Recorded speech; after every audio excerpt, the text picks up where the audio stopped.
வணக்க மக்களே, இலங்கையின் வடமாகாணத்திலே பெரிய குளங்களில் ஒன்றாக இருக்கக்கூடிய இரண்டமடு குளம் இன்றைய தினம் வான்கதவுகள் திறக்கப்பட்டிருக்கின்றது. அதாவது 14 கதவுகள் வான்கதவுகள் கொண்ட அந்த குளத்தின் 4 வான்கதவுகள் 6 இன்ச் என்ற கணக்கிலே இன்றைய தினம் திறக்கப்பட்டிருக்கின்றது. தண்ணீர் வரத்தை கருத்தில் கொண்டு மேலதிக வான்கதவுகள் திறக்கப்படலாம், மேலதிக தண்ணீர் வெளியேறும் அளவுகளும் அதிகரிக்கப்படலாம்.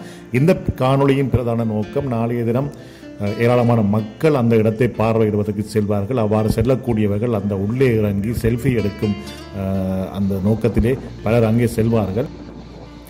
அவ்வாறு செல்ஃபி எடுக்கக்கூடியவர்கள் மிகவும் அவதானமாக அந்த பகுதியிலே நடக்க வேண்டும். ஏனென்று சொன்னால் கடந்த காலங்களிலே அந்த பகுதியிலே ஏராளமான மரணங்கள் நிகழ்ந்திருக்கின்றன. வான் கதவுகள் திறக்கப்பட்ட பின்னர் அந்த பகுதியில் மரணங்கள் நிகழ்ந்திருக்கின்றன. எனவே அதை கருத்தில் கொண்டு நாளை அங்கே சென்று அந்த இடங்களை பார்வையிடலாம். அது மட்டுமின்றி இந்த இரண்டமடு குளத்தின் வரலாற்றில் ஒரு சிறு பகுதியை நாங்கள் பார்க்க இருக்கின்றோம். 1902ஆம் ஆண்டிலே நீர்ப்பாசன பணிப்பாளராக இருந்திருக்கக்கூடிய வெள்ளையரான வாட் என்பவர் இலங்கையில் உள்ள கனகராயன் ஆற்றிலே புதிய நீர்ப்பாசன தொட்டியை கட்டுவதற்கான முன்மொழிவுகளை அரசாங்கத்திலே சொல்கின்றார். இதன்போது அந்த முன்மொழிவுகள் ஏற்றுக்கொள்ளப்பட்டது. அதன்படி இந்த நீர்பிடிப்பு பகுதியை கொண்ட இந்த தொட்டியின் பணி 1902ஆம் ஆண்டு ஆரம்பிக்கப்பட்டது. இருந்தாலும் முதலாம் உலகப் போர் காரணமாக இந்த பணிகள் தாமதமாக ஆரம்பித்தன.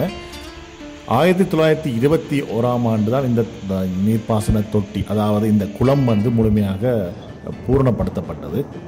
இந்த குளத்துக்கு இரணைமடு குளம் என்ற பெயர் வருவதற்கு ஒரு காரணம் இருக்கின்றது. அதாவது கனகராயன் ஆற்றின் 2 தாழ்வான பகுதிகளை இணைத்து தான் இந்த குளத்தை உருவாக்கியிருக்கின்றார்கள். அதனால் தான் இரணைமடு என்ற பெயர் அதற்கு ஏற்பட்டது. அதாவது மடு என்று சொன்னால் குளம் என்று சொல்வார்கள். 2 தாழ்வான பகுதிகளை இணைந்தமையால் அது இரணை என்று குறிப்பிட்டு தான் இந்த குளத்துக்கு இரணைமடு குளம் என பெயர் வந்தது. அது மட்டுமல்லாது இந்த குளமானது ஏராளமான மக்களை காப்பாற்றி இருக்கின்றது. 1940ஆம் ஆண்டு யாழ்ப்பாணத்திலே மிகப்பெரிய வறட்சி ஏற்பட்டது. அந்த வறட்சியின் போது யாழ்ப்பாணத்தில் இருந்த மக்கள் இடம்பெயர்ந்து கிளிநொச்சி பகுதியை நோக்கி சென்றார்கள். அப்போது இந்த இரண்டமடு குளம்தான் அவர்களை காப்பாற்றிய குளமாக இருக்கின்றது. அதாவது இந்த குளத்தின் அருகிலே இலவச காணிகளை அரசாங்கம் வழங்கியிருந்தது மக்களுக்கு. யாழ்ப்பாணத்திலிருந்து இடம்பெயர்ந்த மக்கள் 1940ஆம் ஆண்டுகளிலே இந்த இடத்திலே விவசாயம் செய்து வாழ்ந்து வந்தார்கள். இந்த கதை ஒரு முக்கியமான ஒரு விடயமாக இருக்கின்றது இந்த இரண்டமடு குளத்தை பொறுத்தவரையிலே. அதன் பின்னர் காலப்போக்கிலே மக்களின் தேவைகளை கருதி இந்த குளம் விரிவாக்கம் செய்யப்பட்டு வந்து கொண்டிருந்தது. இந்த குளமானது 6 மைல், அதாவது மேக்சிமம் லென்த் அதாவது அதிகபட்ச நீளம் 6 மைல், அதாவது 10 கிலோமீட்டராக இருக்கின்றது. அதிகபட்ச அகலம் 1 மைல், அதாவது 2 கிலோமீட்டராக இருக்கின்றது. இதனுடைய ஆழம் 34 அடிகளாக இருக்கின்றது. இந்த குளம் பற்றிய மேலதிக தகவல்களை நீங்கள் இணையதளத்திலே தேடி பெற்றுக் கொள்ளலாம். இப்போது இந்த அழகான காட்சிகளை நாங்கள் உங்களுக்காக காண்பித்துக் கொண்டிருக்கின்றோம்.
இந்த தண்ணி அப்படி எங்கே போகுது?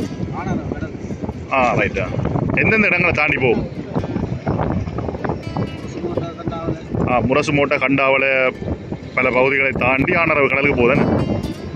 ஓகேண்ணா, நன்றி உங்களோட தகவலுக்கு. அதாவது இரண்டமடு குளம் தான் பெரிய குளம் இருக்கக்கூடிய குளங்களிலே. அந்த குளத்தின் கொள்ளளவை தாண்டக்கூடிய அளவிலே நீர்மட்டம் உயர்ந்ததால் கட்டுக்கு பாதிப்பு ஏற்படக்கூடாது என்பதற்காக மேலதிக நீரை வெளியேற்றுகின்றார்கள். இந்த தண்ணீர் இங்கே இருக்கக்கூடிய பல கிராமங்களையும் தாண்டி ஆனையிறவு கடலோடு சென்று கலப்பதாக இங்கே உள்ள உள்ளூர்வாசிகள் சொல்லுகின்றார்கள். இந்த நீரை வெளியேற்றும் பகுதி நான் நடந்து கொண்டிருக்கூடிய இந்த பகுதி சீமெந்தாலான கட்டு அமைக்கப்பட்டுள்ளது. இதற்கு இந்த பக்கமாக பள்ளம். இதை தாண்டி அங்காள சென்றால் ஆபத்து.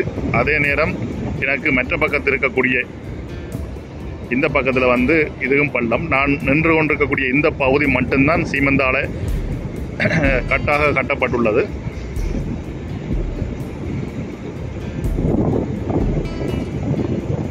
இன்னும் சற்று தூரம் சென்று பார்க்கலாம்.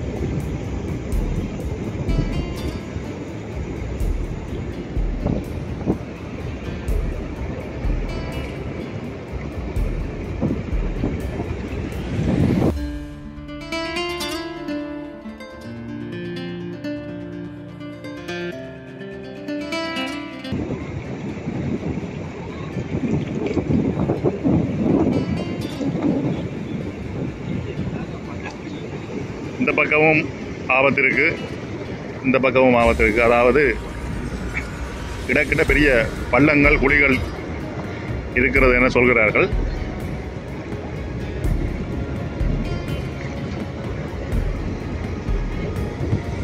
இன்னும் கொஞ்சம் தாண்டி போவோம்.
வெள்ளம் வந்தால் மட்டுமா வர வேண்டி பழமையாக இருக்கும் அந்த குளத்தில் இந்த மீன் பழமையாக இருக்கிறது. நம்ம கொஞ்சம் கூட வரும்.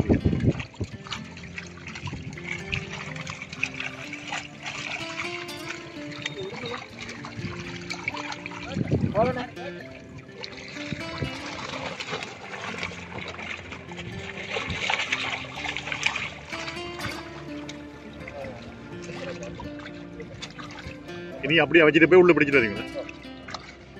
எவ்வளோ போகுது கிலோ? 500.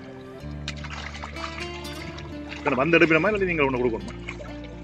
வந்து எடுப்பு. ஓகே.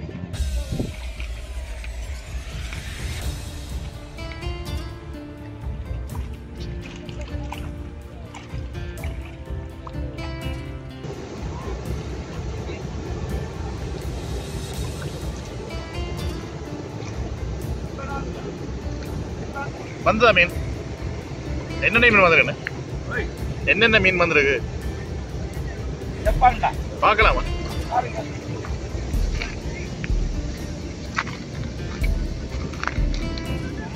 முழுக்க ஜப்பான் தானே? முட்டை தூக்கி காட்டுறீங்களே. பெரிய மீன் தான். 1 கிலோ வேறுமா?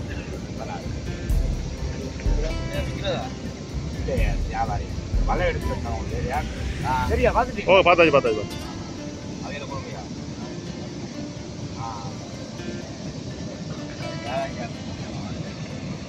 வியாபாரிக்கு வலை எடுத்து வந்து வேறு ஆட்கள் அவங்களுக்கு தான் கொடுப்போம்.